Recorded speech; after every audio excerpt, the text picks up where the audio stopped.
You want to listen to a podcast? By who? Georgia GOP Congressman Doug Collins. How is it? The greatest thing I have ever heard in my whole life. I could not believe my ears. In this house, wherever the rules are disregarded, chaos and mob rule. It has been said today, where is bravery? I'll tell you where bravery is found and courage is found. It's found in this minority who has lived through the last year of nothing but rules being broken, people being put down, questions not being answered. And this majority say, be damned with anything else. We're going to impeach and do whatever we want to do. Why? Because we won an election. I guarantee you, one day you'll be back in the minority and it ain't going to be that fun.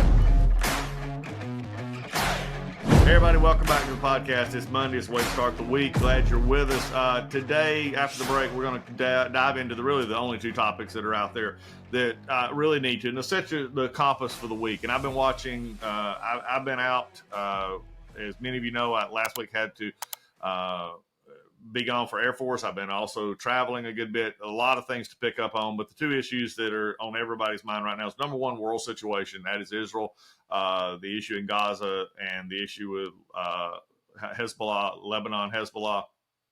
We're going to dive into that a little bit as we go this morning, but also then we're going to deal with what has become nothing short of Barnum Bailey Circus revisiting itself and finding itself again in the halls of Congress. And as Chip Lake pretty well accurately predicted 2 weeks ago, that we'd probably still be looking for a speaker at this point. Well, guess what? We're still looking for a speaker. So anyway, after the break, we're going to jump into these details. Everything else is, again, paling in comparison to these two stories that are out there, but I want you to have the best knowledge, best results for what is coming up. So right after the break, let's dive in. Hey, folks, when you look out and you see the country and just the disarray it is, you see the Biden administration, you see the wholesale prices have just went through the roof again. Inflation is tearing us up.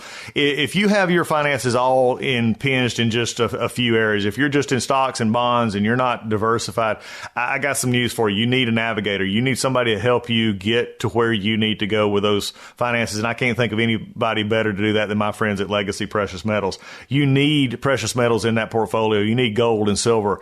And Legacy Precious Metals, the folks there, they're the navigators. They know how to deal with tough times. They know and how to look ahead and take your personal situation and make it something that can be workable for you in the long term, because that's at the end of the day, that's the one you're most concerned about. You need to make sure that your personal finances and your retirement are secure. You need folks like Legacy Precious Metals helping you in that. They will take the time to learn you. They'll learn your finances. They'll learn where your investment goals are, and they'll help you get there. And metals and gold right now in this kind of crazy inflation, in this kind of crazy economy with the Biden's economy is just, you need that help. And Legacy Precious Metals is the one to do that. So give Legacy Precious Metals a call, 866-528-1903, 866-528-1903, or you can always visit them online at legacypminvestments.com, and you can download their free investor's guide. Legacy Precious Metals, they're the ones you need. They're the navigators to help you through these turbulent times. Hey everybody, it's MyPillow's 20th year anniversary, and over 80 million MyPillows have been sold. Mike Lindell and MyPillow wants to thank each of you and every one of you for giving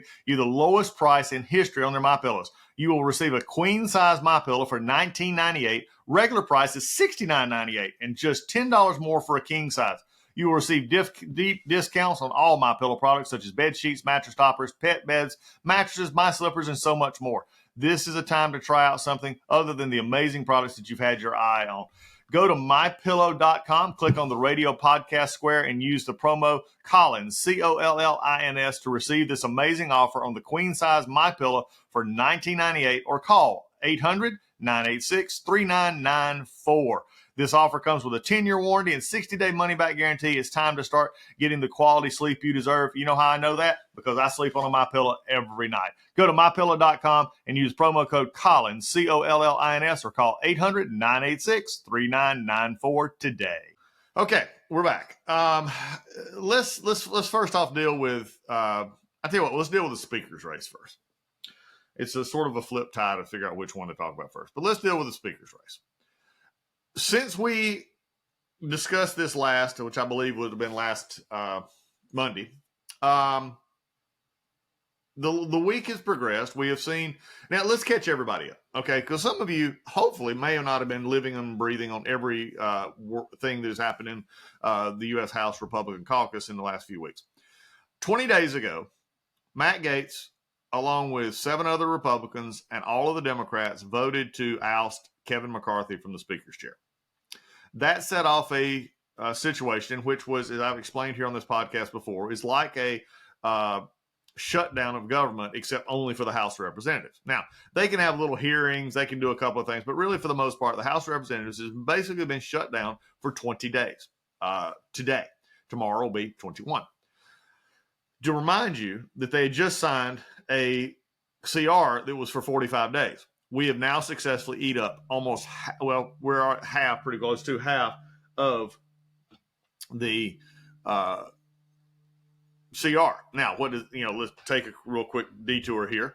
What does that mean? That means that there's less than 3 weeks for them to come together, get a speaker, and then figure out what to do about the spending, which I will predict here on the podcast will be guess what? Ding, ding, ding, ding, ding. Another CR. That's all they can do right now. They cannot get together and pass all 12 appropriations bills, even if they wanted to. Number 2, Senate's not going to, be able to probably pass theirs out. They're not going to, because you're going to have some face-off in there with the Senate and Senate Republicans. Even if they did, then you're going to have a negotiation process on all the bills, and then you either lead up, which would lead you, very close to this time frame of the 20-something days now left in a CR. And I want you to understand this, folks. This is not easy stuff. For those of you out there, and I know I've got people who listen to this podcast. If you don't like it, go to the DougCollinsPodcast.com, hit the email button, and tell me all about it. Okay, I'll hear your suggestions. But there's not an easy button out there. That is only exist in commercials on TV. You cannot solve the budget problem with a 1% across the board, a 5% across the board. You can't solve it immediately by doing away with departments that, number one, you'll never be able to do away with. Education, energy, commerce, all these. You're not going to be able to do away with them. Not going to happen. And if you want to stay out and shut down the government, I actually saw one very brilliant report today on Twitter. I still call it Twitter, X, whatever it is. They said, well, today's at least another day we don't spend $500 billion by not having a speaker. Excuse me? What in the world are you talking about? The government is still functioning. Everybody else except the House of Representatives. And by the way, all the House members and everybody else is getting paid. So it's just they're getting paid. They're not doing anything right now. And I get that issue here. But you're not saving $500 billion. If you're trying to say projected out spending for, maybe the what we're going to get to later, the Israeli conflict, the Ukrainian conflict, or anything else, then okay, maybe that's what you're talking about. But don't follow the clickbait. There's too much out there. And and it's Monday, and I've been traveling for a while. I've been having to, to deal with real world situations in our country through our services and all. But I'm just not. I'm tired of it. I'm tired of the clickbait. Okay, you're not going to get everything you want in life. Wake up and smell the roses. Do we need to change in Washington, D.C.? Yes. Did I try to get that happen when I was here? Yes. Is it very hard? Yes. It's not easy. That rant over. Kevin McCarthy gets dumped. They look at who can become speaker. They go to their conference and they pick Steve Scalise to be the speaker nominee.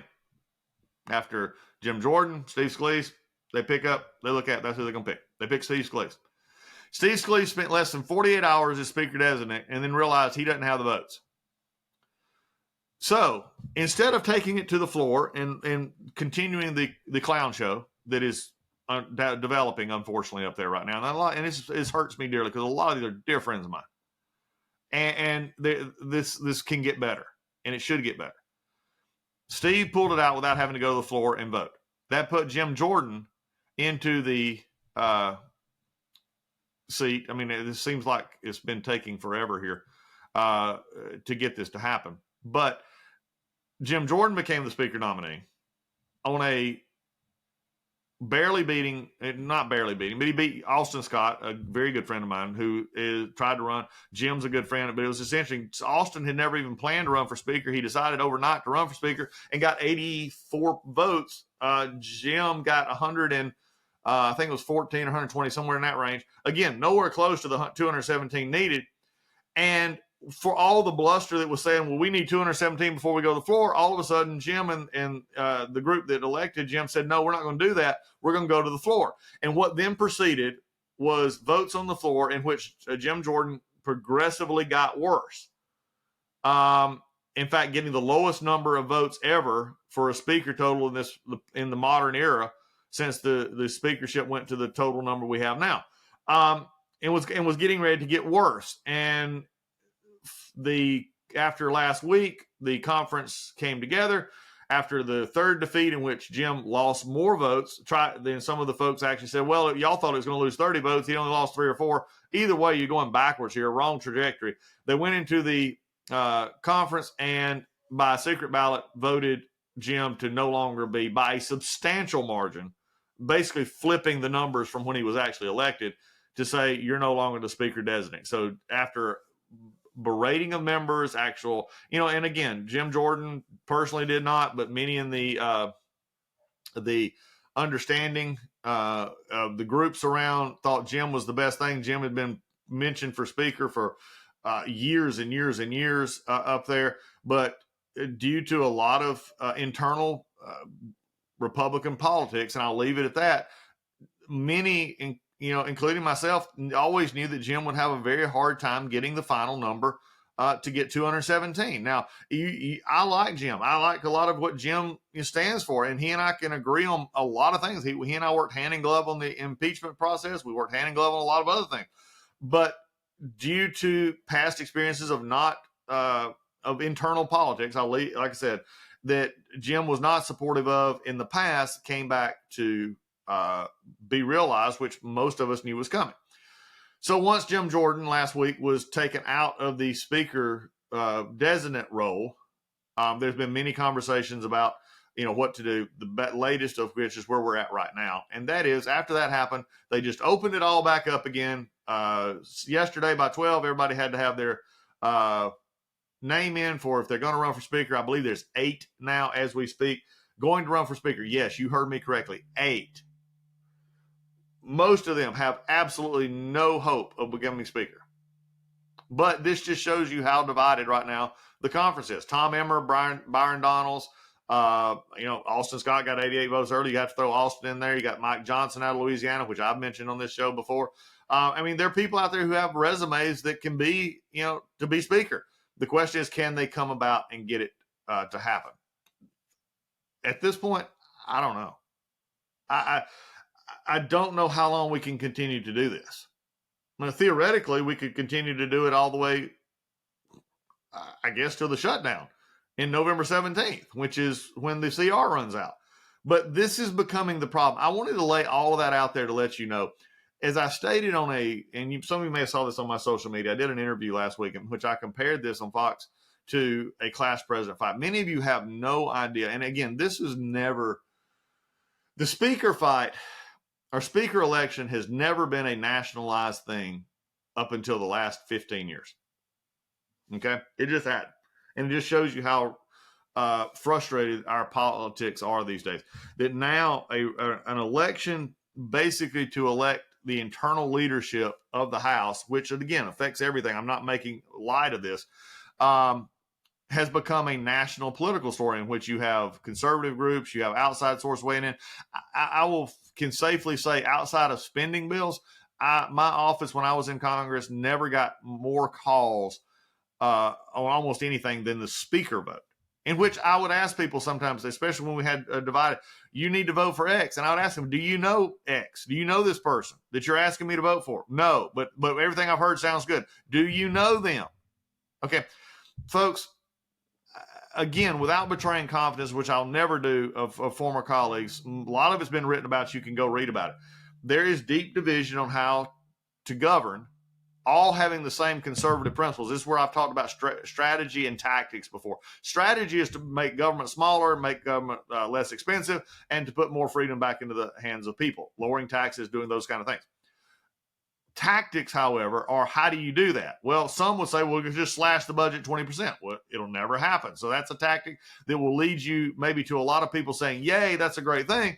The reality is we'll lie to you if we actually say that can happen. It's about like what I said about a week or two ago when I talked about all the members who voted to do something in a House budget, knowing it'll never satisfy in a combined budget when actually the end result is there. So it's very wrong to say I did something. Instead, you should say, I voted for this, may not happen, but I voted for this. Again, political posturing is at its height right now.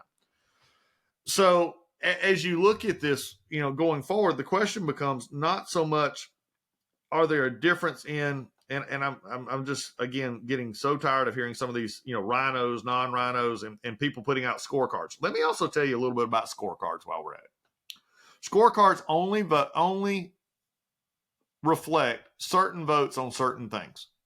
In other words, a very large bill like a spending bill, which could have a lot of things in it that are very, very good, have one or two things that policy-wise I or other members may not agree with. But again, a group who puts out a scorecard doesn't have to deal with the nuances of a bill. They only have to deal with what their donors tell them that they want to deal with. And so they will they'll take one piece out of a bill and say that if you vote for this, then you are against everything that is conservative. So again, many times look beyond the scorecard, look beyond to what is actually being asked about in the scorecard. These are things that you again, if you want to give money to these folks and you want to keep putting out scorecards that supposedly represent the true conservative values or true liberal values, I'll take on both sides. Then go ahead and go at it. But just know what you're talking about. I hear these people know, well, my heritage score, my Planned Parenthood score, my liberty score, whatever. Again, that's a snapshot of certain votes that take into account no bigger picture of maybe what's on the bills or not's on the bills. Are these organizations good people? Yes, they're good people. But again, if you're trying to emphasize one part of 1% of something in a bill, or a bill. Now, there's some bills that I understand completely why you would want to, like abortion or Planned Parenthood or, some debt ceiling issues. Again, the real issues here are much more nuanced and much more complex than many times we like it. That's why it's presented many times. Here's your simple scorecard. You must be a, quote, rhino, or this is your scorecard. You must be good. Again, it's also, can you get stuff done? And these scorecards never take into account getting stuff done, even if it's a very good conservative bill, such as the ones who voted against an 8% across the board cut on a CR right before they took out Kevin McCarthy as speaker. How in the world? And again, I'm not a big CR fan myself, but if you take 8% off and you send over to the Senate with some strategic action on the border and others, and then they send back still say a 7% cut or a 4% cut, and then they actually add in some of the issues on the border, you've won, folks, for 45 days. You haven't lost. There's still time to fight these other issues. All of this said, it can be safely said, I've never seen the Republican conference this fractured. And I think it's going to be not just this vote, and I want to make this clear. They will eventually, hopefully, find a speaker. Okay, I used to say they will. Now I'm hopefully they're going to find one. All right, and it may come in different forms, but they'll find one.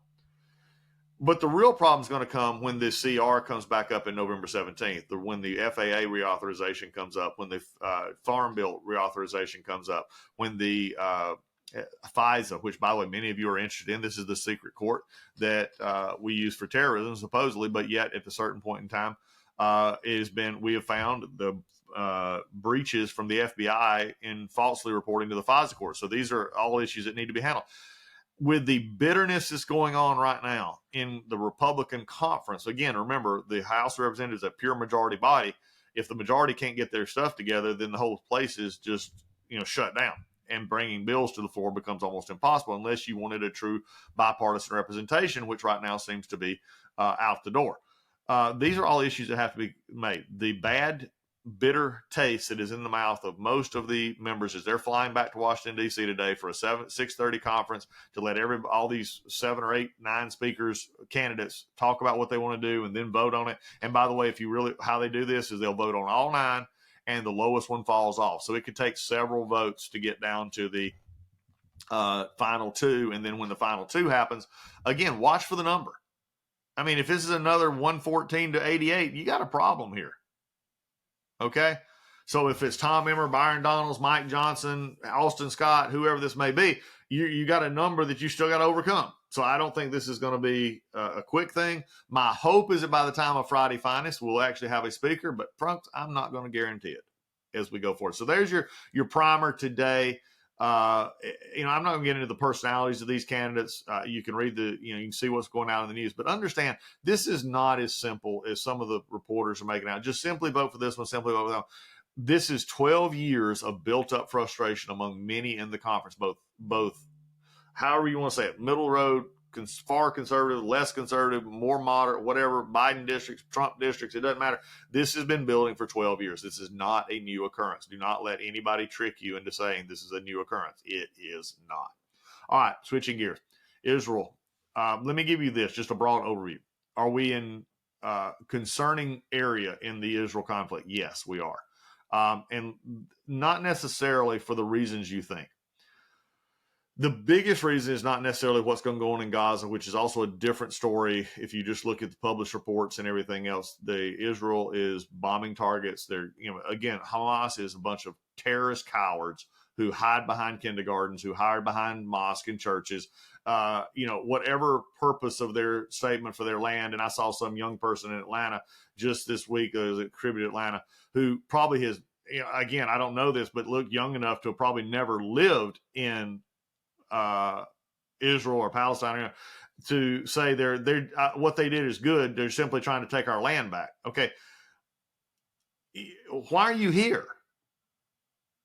I mean, if with all the population that is so wrapped around the axle about what is going on in Palestine, why are you in the United States enjoying all the freedoms here? Shouldn't you, if you feel that strongly about it, go back to, if you want to go back there to Palestine, to Israel or Gaza or anywhere along these areas, West Bank, and live, go right ahead. By the way, people, you may not know this, but there are Israeli citizens that are Palestinian that are Christian. There are Israeli citizens that are Palestinian that are Muslim. Again, it's not the Palestinian people per se. It is the terrorist thugs that have overtaken the governments in Gaza, and also the Iran-backed Hezbollah. It's also in Gaza City. It is again, until they quit electing terrorists who dig up water pipes that they were given on humanitarian aid to make mortars, this will continue. So, again, history has shown us that this kind of action does not work. Just like it didn't in the speaker's race when people were saying, well, we can just pressure our individuals to go vote for whoever we want, Jim Jordan or whoever. We'll just pressure them and try to make them look good, bad back in their district. And when they ended up getting death threats, again, it just showed that this is not a good plan. So Hamas, terrorist, thugs, period. Palestinian people, personally, no problem with it. And I think most Israelis are looking for a peaceful solution. In other words, don't keep lobbing mortars at us. We can continue to talk about peaceful solutions to how we can all get along. And I'm not ignoring the issues with Israel. They have to be, in this game as well. But they have every right to defend themselves. They have every right to be proactively in defending themselves, because it is not Israel who sits there and shoots mortar rockets into Gaza every day. Now, it has been slow, methodical. If they go in to Gaza, it will be a long process. Okay, they're preparing for that. That's, published reports are saying that, and looking at the concern becomes is the Iran piece here. We have seen attacks on American bases. We have seen a report even this morning of a published report that the non-essential personnel are being evacuated out of Baghdad in Iraq. You're seeing the biggest threat, which would be Iranian-backed Hezbollah in Lebanon to the north. They're much better equipped. They're larger force than Hamas. and have been skirmishing with Israel for years on that northern Lebanese border. The concern of anybody watching this from a 30,000 foot view is in Lebanon, Hezbollah has said they're reacting in proportion to what's going on in Gaza. So if you take that into a concern here, whatever Israel does in Gaza, or Lebanon, Hezbollah has said they were going to retaliate in kind in northern Israel. In other words, a two-front war. The Israeli ambassador was talking about that to the U.S. was talking about this morning, that they have fought two-front wars. Is it easy? No, it's not. And especially in today's environment, when you have Iran, putting forth, more modernized weapons, and Hezbollah to the north has a lot of this. This could be an interesting development as you go forward. Also, with these published attacks that we've seen from on our bases, also the taking down of cruise missiles coming out of Yemen off of a Navy vessel. From our Navy vessel took it down. These are all things that are building in this area. Now, behind the scenes, you've got China. China is and Russia seem to be, more enjoying the process here, if you would, of seeing the Israel and also the United States, and all again tied into another situation, just like the Ukraine, which, by the way, let's also get this out of the way. Ukraine and Israel have to be separated here. I know that the president wants to keep these all together, but they really cannot. There's a difference in level, and I've said this on this podcast many times. Ukraine, China, all are very important, but the Middle East has always been upside down, and it's upside down again. I mean, again, the biggest issue you have here, in some ways, could be very similar to China and Taiwan, in the sense that China doesn't believe Taiwan should exist as an independent state. Take it 500 steps further, Iran and others, Hamas, Hezbollah, believe it or Israel shouldn't exist, period. And that the people shouldn't exist, period. So, again, very different format going on here. But please, out there, if you're watching and you're concerned about this, I'll just say this, be in prayer for our country, be in prayer for the world. This is a piece of Israel and Jerusalem and that Middle East section there, which is a powder keg of problems right now and continuing to be problems. Don't get distracted by what everywhere else. Now, could China also influence this? There's been some concerns about them playing in the South China Sea, Southeast Asia with Taiwan is always on the table. So as you look at this, just be aware that this is a problem that could, and at this point looks likely to get worse before it ever gets better after the just amazingly brutal and heinous attack by the thugs at Hamas, who just rape, pillage, and plunder. These people are just animals. There's nothing brings good out of this except just the pent up rage, and that's exactly what we saw here. So Israel's got a lot. The United States has moved forces publicly into the region.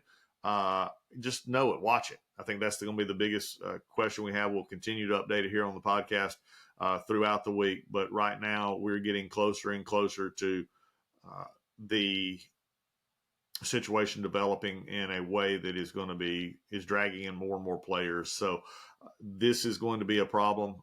It is a problem. It is something that we all need to be aware of. I wish that the Biden administration, quoting Jack Keane, former general on earlier today on a show that I saw, we've been getting these Iranian-backed militia groups from all over Iraq, Yemen, other places, and Hezbollah, Hamas, and all have been, just pot-shotting at American targets for years now. We've not been very forceful in coming back. My hope is that they continue these, that we will see a forceful response that says, look, you can continue to do this, but we're not going to stand by and just let you take pot shots at us.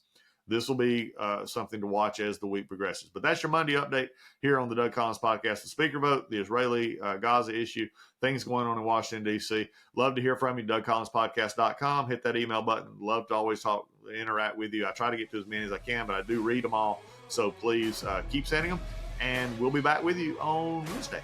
That's it for the Doug Collins Podcast. See you next time.